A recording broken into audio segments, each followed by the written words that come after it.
George Banks is sitting in his house after the wedding of his 22-year-old daughter, Annie, who now goes by the last name McKenzie.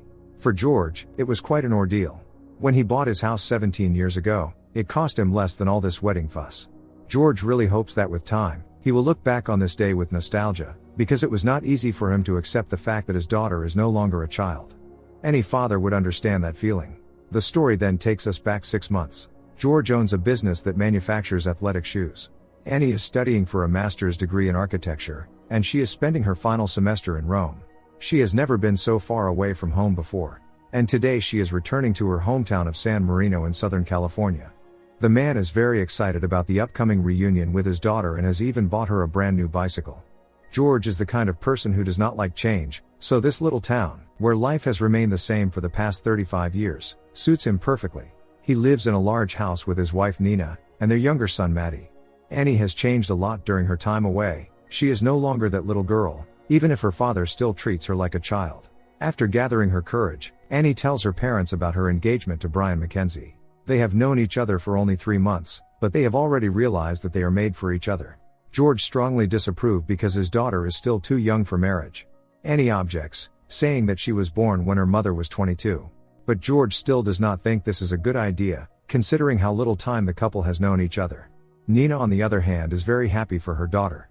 Annie continues to talk about how wonderful and promising Brian is. He is an independent computer consultant. To George, that is basically the same as being unemployed. Now the man understands perfectly well why Brian is ready to follow Annie anywhere. He simply has nothing to lose. These words make Annie very angry. Nina explains to her husband that he is wrong, and that they need to respect their daughter's choice. Annie is already old enough and has the right to decide for herself how to live her own life.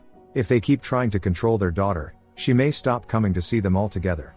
This makes George calm down and apologize to Annie. He is ready to meet his daughter's 26-year-old fiancé. Annie says that Brian will actually arrive in an hour. In the meantime, father and daughter play basketball, remembering the good old days.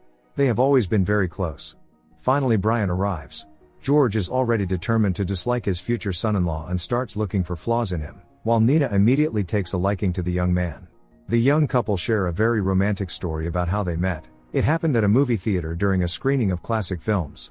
Literally everything about Brian irritates George, no matter how hard he tries to keep a friendly smile on his face. Brian's sincere speech about his love for Annie brings Nina to tears of happiness. Overwhelmed with emotion, mother and daughter start hugging each other. George, on the other hand, remains restrained and suspicious of his future son-in-law. Later that evening, the young couple decide to drive around town and stop somewhere for coffee. George asks his daughter to put on a hat, since it is rather cold outside, but Annie just brushes him off. However, as soon as Brian says that it really is cold outside, the girl immediately puts on the hat. George realizes that he is no longer an authority figure for his own daughter. When the door closes behind the young couple, the man tells his wife what he really thinks about the situation. He no longer has to pretend to be polite. George does not understand how Nina can be so careless as to hand their little girl over to someone they barely know. Brian could be a con man, or even married. Nina gently reminds her husband that their daughter is capable of deciding what is best for her. Besides, Nina likes Brian. Just 48 hours later, the Bankses drive to the most prestigious neighborhood in Los Angeles, where Brian's parents live. George is still not thrilled about any of this, believing that Annie and Brian will break up very soon. Joanna and John McKenzie give the Bankses a very warm welcome. Judging by the enormous house these people live in, they are very wealthy. It turns out that Annie has already met them, which definitely upsets George. John proposes a toast to their children's wedding, while George continues to insist that Annie is still too young. John simply says that they are only Annie and Brian's parents, so their job is just to be there for them and always be ready to help. Feeling out of place, George excuses himself to use the bathroom on the second floor. There, he starts rummaging through all the cabinets, and then through John's office as well, when he suddenly notices the maid and immediately hides under the desk. But he is not so lucky. The Mackenzies' Dobermans corner him. George is forced to escape through the window. He accidentally takes some of John's financial documents with him. Nina does everything she can to distract the hosts and keep them from seeing this embarrassing scene. John's checkbook falls into the pool. George tries to fish it out, when the Dobermans suddenly surround him again. George falls into the pool. One way or another, the wedding is happening. According to tradition, the bride's family is supposed to pay for the plane tickets of the groom's relatives coming from abroad, which George does not like, considering that the Mackenzies have 8 relatives from Denmark. Annie would really like to have the wedding at her parents' house. To her father, that sounds like a nightmare come true. They will have to find room for all the relatives there. Nina begs George to simply accept the fact that their daughter is getting married. Nina also suggests hiring a wedding planner so that everything goes perfectly, though George is sure they can handle it themselves. In the end, George gives in under pressure from both women, and the next day the family meets with Frank Egelhofer, a wedding planner, and his assistant, Howard Weinstein. They have 6 months to prepare for the wedding. Nina and Annie are full of enthusiasm, while George stands there looking miserable. He does not like all this wedding fuss at all. The prices of wedding cakes leave the man in shock. Even his first car cost less. Nina and Annie decide to keep George out of the wedding preparations. From now on, no one pays any attention to him.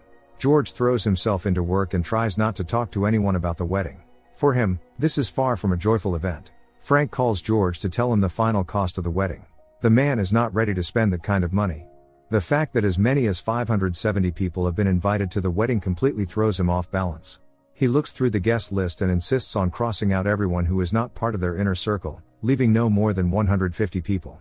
And in George's opinion, the groom's wealthy family could contribute much more to the wedding, but for some reason they are in no hurry to do so. Annie is very upset and angry with her father, because for her, the wedding is the most important event of her life. Later, George finds a magazine beside his daughter, who has dozed off in the living room. It contains an article about how to organize a wedding on a tight budget, bake the cake yourself, hire the cheapest seamstress, take the photographs yourself. From that moment on, George decides to keep quiet and quietly endure whatever comes his way. He even takes his tuxedo down from the attic, where it has been gathering dust for many years. George is pleasantly surprised to see that he is still in good shape. The tuxedo fits him just like before. Frank and Howard come over to get a sense of what they are working with. Frank insists on rearranging the furniture in order to accommodate all the guests. George does not like the idea of moving things around, but hardly anyone is interested in his opinion. Frank and Howard turn the house into a hive of activity. George feels that he is one step away from losing his mind. The situation gets even worse when his old tuxedo tears. That means he will have to buy a new one. George's head is spinning. Everyone wants something from him, while he himself needs all of this less than anyone else. To calm his nerves, the man goes to the supermarket to buy something for dinner. He tears open a package of hot dog buns because there are 12 in it, while he only needs 8. George is tired of paying for things he does not even want to buy. In the end, the store security guard calls the police, and George ends up in a holding cell. It seems this wedding has finally driven him out of his mind.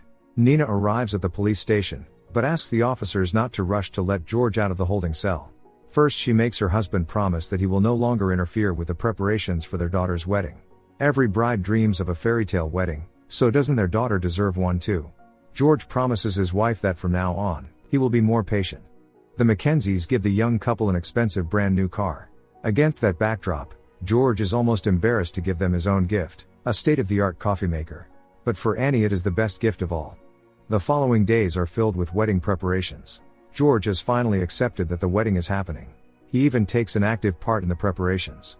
Everything is going well until one day, Annie comes home in tears and says there will be no wedding.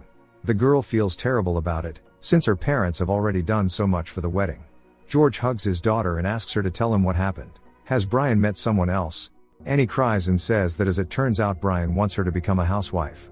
Annie did not imagine her future that way. She wants to build a career, travel, focus on personal growth, not spend her life dealing only with housework and raising children. George decides to meet Brian at a bar for a drink. The man faces a choice: try to reconcile the young couple, or get rid of Brian forever. This is his real chance. Brian explains that he meant nothing bad when he told Annie he wanted to take care of her. George knows that. Thanks to him, the young couple makes up. January arrives, and the wedding day is getting closer. They say it is the coldest January in the history of Los Angeles, but everyone is so busy that they hardly notice it. Annie is very nervous. She is packing her things to move in with Brian. The girl feels sad because her room looks so empty now. It breaks George's heart just as much. To him, Annie will always remain his little girl. She cannot sleep, knowing that she is spending her last night in this house. It feels like the last night of childhood, after which a completely different life will begin. George explains to his daughter that just because she is getting married, this house will not stop being hers, and they will not stop being one family. At that moment, snow begins to fall. Both George and Annie understand that they will remember these moments for the rest of their lives. By morning, the ground is already covered with a thick enough layer of snow. According to the plan, tulips were supposed to be blooming and swans were supposed to be walking around the Banks' garden during the wedding ceremony, but everything has gone off course. Frank and Howard frantically clear the garden of snow without even asking for extra payment. The Swans have spent the entire morning in a warm bathtub. Everyone is on edge, because time is running out. George looks at his wife and is left speechless with admiration. He jokes that she should not have dressed so beautifully, because she might outshine the bride. However, when he sees Annie in her wedding dress, George realizes that no one will outshine her on this day. Everyone heads to church for the wedding ceremony. Frank and Howard make sure that everything goes perfectly. George has feared this moment for the past 6 months, or maybe even for the past 22 years. Annie, on the other hand, is completely calm. George walks his daughter down the aisle. In his mind, he says goodbye to this stage of their lives, sadly watching as Annie leaves their home to build a life of her own. The newlyweds exchange their wedding vows and rings. George cannot hold back his tears. After that, the guests go to the Banks' house to celebrate. George sees most of the guests for the first time. Everyone admires his house and his generosity. This is the perfect wedding Annie had dreamed of. Frank and Howard take meticulous care to make sure all the guests are well fed and happy. In the middle of the celebration, the police arrive and demand that the cars be moved within an hour, because no parking permit was obtained. Frank and George have to act quickly. With all this chaos, George has not even had time to say something meaningful to his daughter. The wedding has turned out beautifully, but he wishes he could have danced with Annie. Annie gets ready to throw her bouquet into the crowd of guests, after which she and Brian will fly to Hawaii. George cannot miss this and hurries as fast as he can. But he still misses the moment. All the guests rush outside to see the newlyweds off. George is sad that his daughter has left, and he never had the chance to say goodbye to her. When the last guest has gone and the last glass of champagne has been drunk, the Bankses start taking stock of the damage. George notes how empty the house looks now. Annie calls from the airport to thank him for everything and tell him how much she loves him. In response, the father wishes her a wonderful honeymoon.